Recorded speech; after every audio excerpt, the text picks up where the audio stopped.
اهلا بيكم في فيديو الايس كريم اليدوي اللي مش هستخدم فيه اي ادوات ولا حتى المضرب اليدوي. انا بصراحه مش بحب استخدم ادوات كتير، والحاجه اللي تنفع اعملها بايدي بعملها، وهنستخدم فيه مكون واحد اساسي وهيديلي نتيجه رائعه.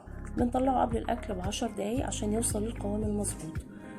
مكون واحد هنضيف له 3 اضافات بس يصلح لكل النكهات، وهقول لكم ايه البدايل بتاعه كل اضافه. كل اللي انا هحتاجه ان انا استخدم حاجه معدن مثلا ستانلس او ألمونيوم، اكون محطها في الفريزر ساعه على الاقل عشان تكون ساقعه وتساعدني اكتر.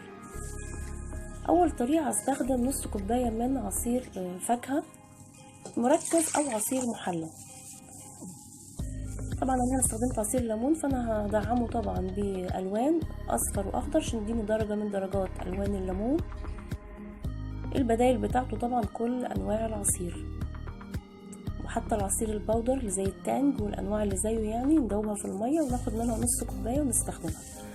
لكل نص كوبايه هحط 3 معالق طعام كبار هرميين سكر بودر، وكمان هحط 3 معالق كبار هرميين كريم شانتيه.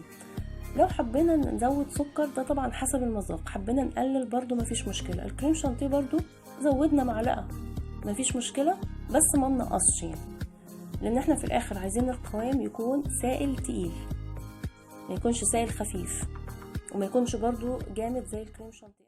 بنخفف القوام بتاع الكريم شانتيه بالسائل ده عشان في الاخر بعد ما يجمد يديني قوام الايس كريم المظبوط.